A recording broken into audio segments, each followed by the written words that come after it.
ముందుగా వేదిక మీద ఉన్న మా పద్మ విభూషణ్ డాక్టర్ మెగాస్టార్ చిరంజీవి గారికి, చుక్కుపల్లి సురేష్ గారికి, ఇక్కడికి విచ్చేసిన మీడియా వారందరికీ, సంయుక్త గారికి, మాధవి ఆంటీకి అందరికీ నమస్కారం అండి.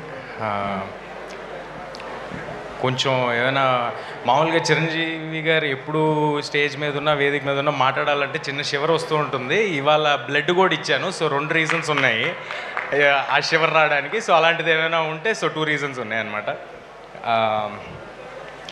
ఫీనిక్స్ సంస్థకి ఇవాళ చాలా special day, 100th birth anniversary of Chukkupalli Shankar Rao గారు.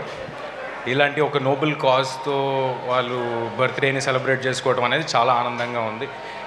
చుక్కుపల్లి సురేష్ గారు కానీ, అవినాష్ గారు కానీ ఎప్పుడు సేవా కార్యక్రమాలు అంటే ఎప్పుడు ముందే ఉంటారు. ఇందాక మనం ఏవీలో కూడా చూసాం, ఎన్నో సేవా కార్యక్రమాలు చేస్తూ ఉంటారు. వారు ఇలాంటి ఒక ఈవెంట్ చేస్తున్నారు అనగానే అందులో పాల్పంచుకోవాలని నాకు కూడా పాల్పంచుకోవడం చాలా ఆనందం కలిగింది. బ్లడ్ డొనేషన్ అంటే మా అందరికీ ఒక చిన్న విషయం అయి ఉండొచ్చు, కానీ మనం ఇచ్చే 350 ml బ్లడ్ ఒక ఫ్యామిలీకి హోప్కి ఇస్తుంది. సో అందరూ తప్పకుండా బ్లడ్ని డొనేట్ చేయండి. Please save lives. And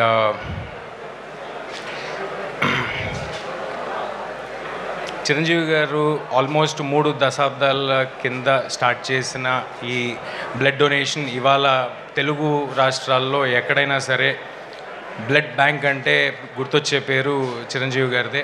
Telugu రాష్ట్రాల్లోనే కాదు, దేశం అంతటా ఎక్కడైనా ఎవరికైనా బ్లడ్ కావాల్సి వస్తే, ఆపద వస్తే, యాక్సిడెంట్ అయితే ఫస్ట్ గుర్తొచ్చే పేరు మెగాస్టార్ చిరంజీవి గారు. మనందరికీ ఒక అవేర్నెస్ని క్రియేట్ చేసి బ్లడ్ డొనేషన్ అనేది చాలా సింపుల్ థింగ్, అందరూ డొనేట్ చేయాలని ఇంత అవేర్నెస్ క్రియేట్ చేసిన చిరంజీవి గారి సంస్థతో ఇవాళ ఈ ఈవెంట్లో ఆయనతో స్టేజ్ పంచుకోవడం నాకు చాలా ఆనందంగా ఉంది. ఇక్కడికి వచ్చిన మీడియా వారికి అందరికీ thank you. Thanks for giving me this opportunity. Thank you.